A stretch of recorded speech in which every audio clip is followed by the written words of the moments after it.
Welcome to Let's Play Mass Effect 2.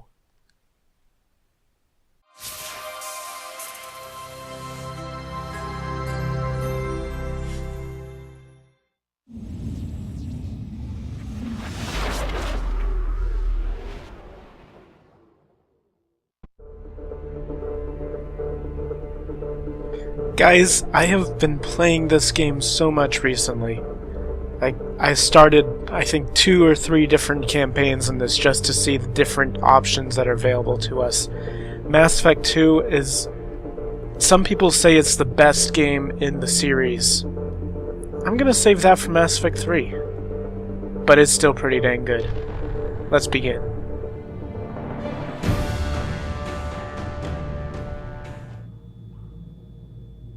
Now, when you start Mass Effect 2, you're able to import, of course, games from previous saves. So you can import a completed Mass Effect 1 or a Mass Effect 2 character.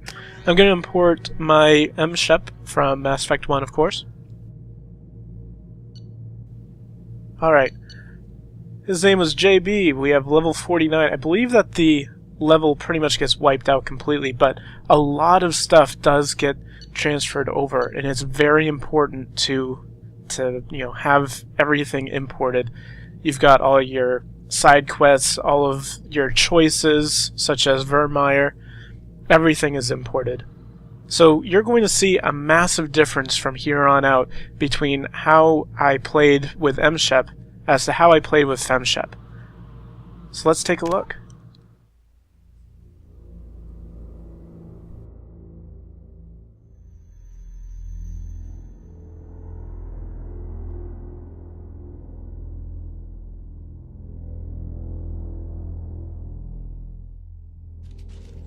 Okay, combat difficulty. You know what? I'm gonna try Veteran. I haven't tried it yet, and I might turn this back to normal, but I'm gonna try Veteran, see what happens. Auto level up for Squad, of course. Subtitles, Squad power usage, and autosave will all be on. Autosave is really useful. In Mass Effect 1, autosave pretty much took you completely out of the game and slowed you down, and it wasn't really often enough. But it's really useful in 2 and 3. Subtitles as always, and squad power usage and squad leveling up is often not recommended, especially at higher difficulties, but I don't like micromanaging quite that much. Service history: JB Shepard, rank 49. Military specialization: Sentinel. Psychological profile: he's Paragon. He's followed the Paragon path almost perfectly. Status of Rex: he has survived. Caden Olenko was killed on Virmire, and the Council was saved by Commander Shepard during the attack on the Citadel. All these are extremely important, and will show completely different things for these last 5 in Femshep.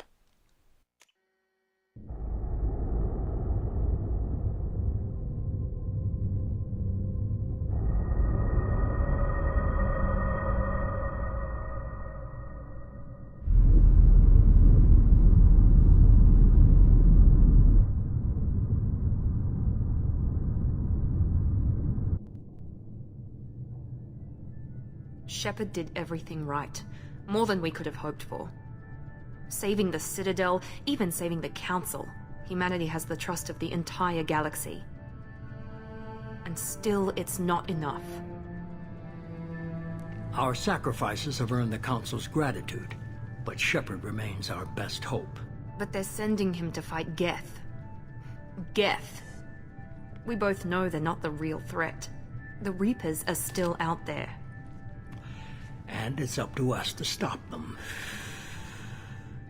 The Council will never trust Cerberus. They'll never accept our help, even after everything humanity has accomplished. But Shepard, they'll follow him. He's a hero, a bloody icon. But he's just one man. If we lose Shepard, humanity might well follow. Then see to it that we don't lose him.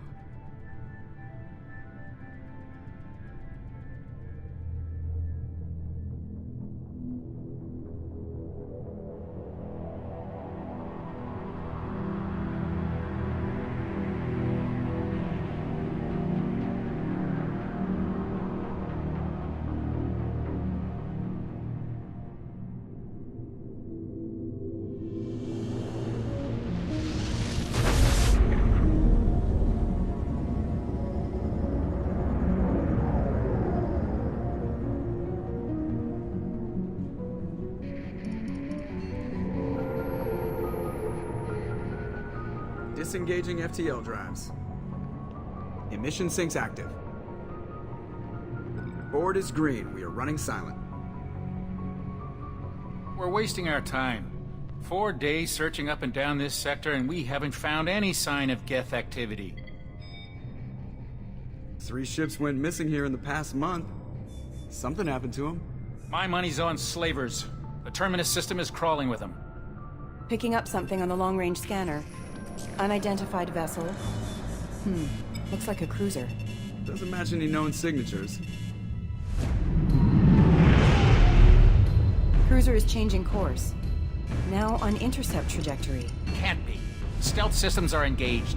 There's no way a Geth ship could possibly... It's not the Geth. Brace for evasive maneuvers!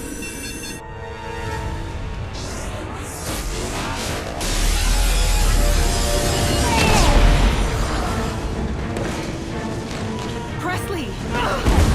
Kinetic barriers down. Multiple hull breaches. Weapons offline. Somebody get that fire out.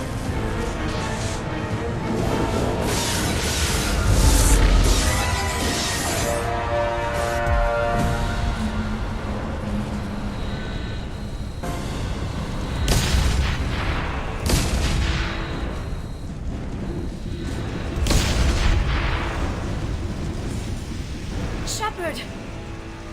Distress beacon is ready for launch. Will the Alliance get here in time?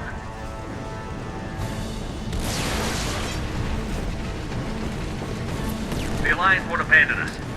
We just need to hold on. Get everyone onto the escape shuttle. Joker's still in the cockpit. He won't evacuate. I'm not leaving either. I need you to get the crew onto the evac shuttles. I'll take care of Joker. Shepard! Liara, go. Now. Aye, aye.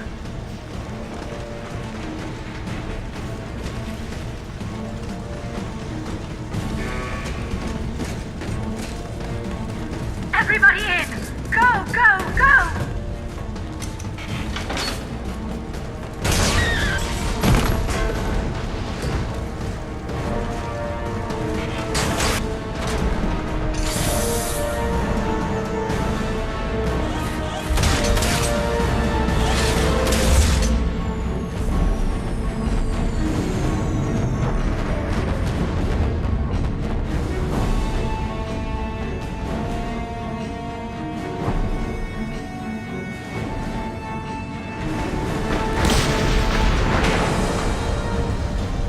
Man, I stopped playing for a few weeks and some stupid ship tries to blow up the Normandy.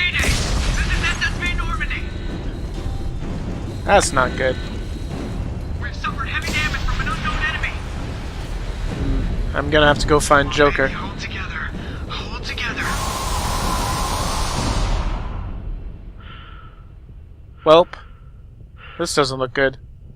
No one can survive out here. Hope everyone's made it out to the escape pods.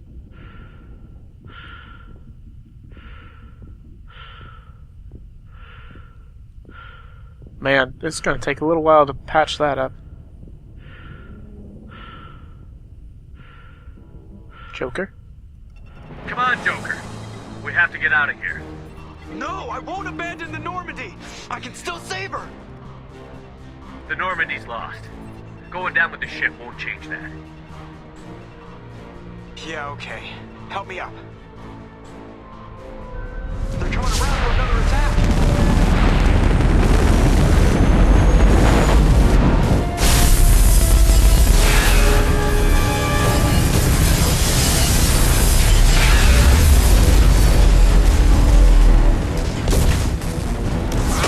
Watch the arm.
Just another routine mission. Why do they always say that before a mission? Of course it's routine. You haven't done anything yet. It's everything that happens along the way. The choices you make, the paths you choose, that turn the routine into anything but. Of course, that's how it started. A routine mission, answering a distress call. And look where that got me. We were testing out the Normandy, Captain Anderson's new ship, when the distress call came in. An Alliance patrol on Eden Prime had been attacked. They'd seen something they couldn't explain. And whatever it was massive. I hit the ground with my lieutenant, Caden Olenko. A good kid, loyal, by the book, with a talent for biotics. We came across the lone survivor of the patrol, Gunnery Chief Ashley Williams. A soldier to the core. Tough, disciplined, ready to take on whatever came her way. Ashley joined up with us and took us to the spot where she lost her squad. That's when we saw it. The ship. Like nothing I'd ever seen. It was massive, scorching the colony and everything around it as it blasted away. We followed the path of destruction to an artifact, a beacon left by a long-dead race called the Protheans. The colony had dug it up, and whoever attacked them had tried to take it. Chief Williams made the mistake of getting too close. It hit her with some type of energy. I grabbed her and threw her out of the way. And that's when it hit me. Hard. Every muscle in my body went rigid. I couldn't move, could barely breathe. Everything went black. And then I saw something. A vision. Dream. A nightmare. By the time I woke up, we were halfway to the Citadel on our way to meet the Council. I was expected to explain what I'd seen. Anderson came along. So did Adina, our political representative on the Citadel. With those two heavyweights, it seemed reasonable we could persuade the Council that the ship we'd seen was a potential threat, as was the individual behind the attacks. The main suspect for the Eden Prime massacre was a Turian Spectre named Saren. He'd been seen by one of the survivors from the colony at Eden Prime, and there was some evidence to suggest that the ship was connected to Saren. But even Adina's pointed accusations weren't enough to convince the Council. They just couldn't believe one of their chosen elite Spectres could be guilty of something like that. They needed proof, which meant I needed proof. Fortunately, I wasn't alone in my search. Garrus, another Turian, wanted to help. A top agent for Citadel Security. Despite orders from his superiors that he shouldn't get involved, he told me he was suspicious of Saren, and he had some useful leads. More importantly, he was willing to share them. That led me to Rex, the biggest, nastiest-looking Krogan bounty hunter I'd ever seen. He turned out to be more than just a brute. It was his intel that led to a fugitive with incriminating evidence on Saren. The fugitive turned out to be an energetic little Quarian named Tali.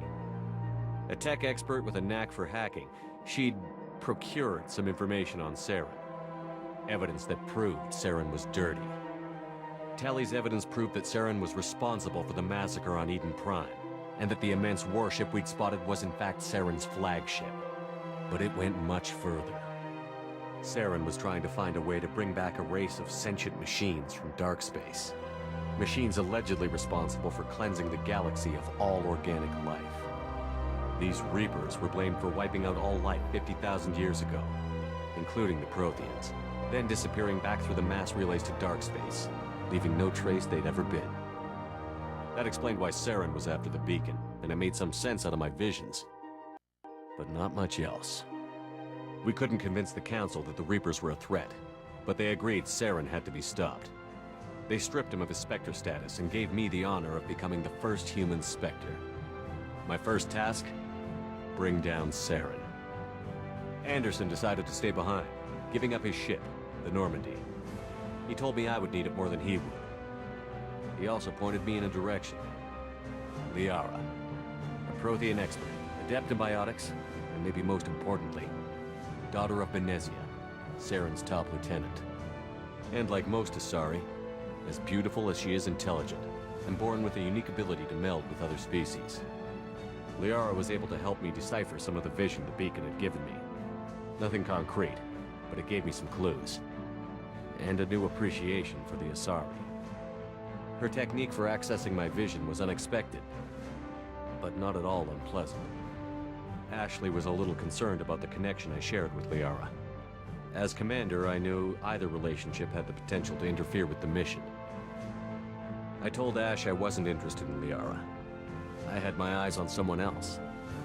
But we agreed we wouldn't let it get in the way of our mission. Finding Saren. Thanks to Liara's help, we had our next lead. Venezia. Saren had taken her to Novaria, where he'd enslaved a dangerous race of insect-like creatures, the Rachni. He ordered Venezia to use the same technique Liara had used on me to extract information from the Rachni Queen. The Queen's drones were everywhere, and they weren't happy. We had to fight through hundreds of them to get to Venezia. By the time we arrived, Saren was gone. With the information. I tried to reason with Venezia, but Saren had indoctrinated her. He had somehow acquired the ability to control people's actions and wills. Venezia wouldn't surrender, and Liara was forced to watch her mother die in her arms. And I was left with an angry, dangerous Rachni Queen to deal with. She claimed her drones would do no harm if I released her. But the Rachni had terrorized the galaxy before. I couldn't do it. I wouldn't doom an entire species for past sins. And the Queen was true to her word. She left and took her army of drones with her. With Saren's top lieutenant dead, he was quickly running out of time and places to hide. I tracked him down at his base on Vermeer, but we soon learned it was more than a base of operations. It was a breeding ground. Saren was breeding an army of Krogan. He'd found a cure for the genophage, a disease inflicted on the Krogan to prevent them from breeding and taking over the galaxy. But the Krogan Saren was breeding were slaves, mindless beasts that obeyed Saren's will. I had to destroy the base, and all its research. Rex disagreed. Violently. Rex wanted the genophage cure for his people. I tried to convince him to help me destroy it, that these Krogan weren't real. But he wouldn't back down. Fortunately, Rex is smarter than he looks. He realized this wasn't the way to help his people, and that Saren was the real threat. When we finally got to the center of the base, I realized just how close Saren was to completing his plan. He was already in communication with the Reapers. Sovereign, Saren's flagship we'd all assumed was just a ship, was a Reaper. It spoke to me, threatened me. I could feel the menace it had for every living thing. It wanted me dead. It wanted us all dead. And I knew it was capable of doing just that. What I couldn't understand was why Saren would help it. But there was no time to think about it. Sovereign knew where we were. We had to destroy the base and get the hell out. I split up my team in 2 squads, sending Ash with one and Kaidan with the other as a distraction. We had a nuke, and we planned to use it. Before we could detonate the bomb, Saren showed up. We fought. I stalled him to make time for my team. And in talking to him, I realized the truth. It wasn't Saren who was indoctrinating everyone. It was Sovereign. The Reaper. And Saren was in deeper than all of them. He tried to convince me he was still in control. Said he found a way to reduce the Reaper's influence, but he was kidding himself. Or believing the lies Sovereign was telling him. Before I could convince him to stop, he ran, leaving me just seconds to extract my squad mates. I tried, but I wasn't fast enough. I could only save one of them. Kaidan was a good man, and a great soldier. But I had to choose, and I chose Ash. That was the last time Saren would slip away from me. I knew then, the next time we met, one of us would die. With my team mostly intact, we chased Saren and his army to Ilos, a long-lost planet that had once belonged to the Protheans. As we prepared for what we knew would be a desperate fight, I spoke to my crew. We were just one ship, against Saren's growing army. I assured them all that despite the odds, we could defeat him. But Ash saw through my words. She knew I was hurting after Kaidan's death.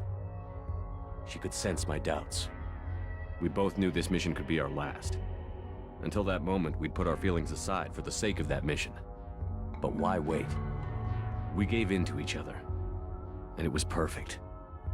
While it lasted. We arrived on Ilos, close behind Saren. Once on the planet, we discovered a Prothean databank that helped me put the final pieces of my vision together. The Reapers had come 50,000 years ago. and every 50,000 years before that, each time purging the galaxy of life. The Protheans had fought and died, like every species before them. But a few survived long enough to leave a parting gift. The Protheans had discovered that the Citadel was the key to controlling the mass relays. By sabotaging the Citadel, they found a way to close the relays to dark space, slowing the Reapers' return, giving us the time we needed to find a solution to stop the Reapers once and for all. Saren knew this. He was leading his army to take control of the Citadel and re-establish the relays to dark space, bringing the waiting Reapers here to destroy us all. We followed him to the Citadel. It was intact, but heavily damaged. He had caught the Council fleets by surprise, and they were only now regrouping. And with Sovereign as his flagship, there was little hope the fleets could counterattack with enough strength to take back the Citadel. But Saren was done running, and I was done chasing him. As the Alliance and Citadel fleets battled Saren's army outside, I cornered the Turian bastard in the Citadel tower and confronted him. He died believing that the Reapers would save him. As I fought to regain control of the Citadel, the Council's flagship, the Destiny Ascension, fell under attack. Despite Saren's death, Sovereign and Saren's army continued to fight. The Council was aboard the Destiny Ascension, and they were requesting assistance. But I knew in order to help them, I would have to put our human Alliance fleet in jeopardy. The Council had to be saved. They represented the hearts and minds of the galactic community. Without them, the fleets would be in disarray.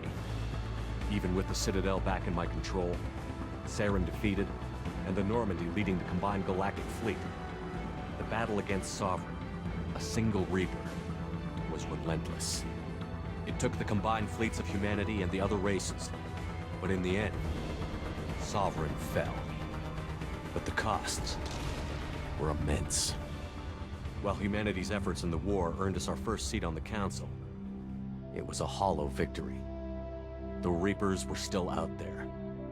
I knew the fight was far from over, but as the one who'd led the fight against Saren, I was given new responsibilities.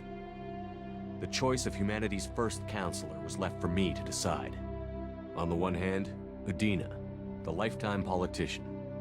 Ruthless and ambitious, he would easily navigate the political landmines that would soon be put in front of him. The other choice, Captain Anderson, the career soldier.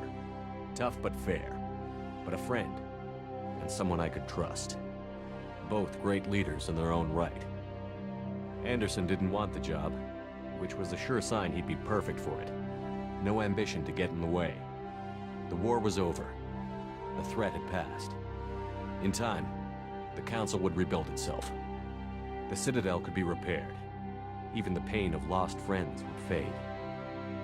But none of that mattered if the Reapers were still out there.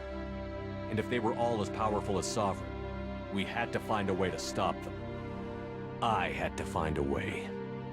I gathered my crew, took my ship, and went in search of answers. Officially, the Council would only say I was assigned to cleanup duty, rooting out any remnants of Saren's army. Just another routine mission.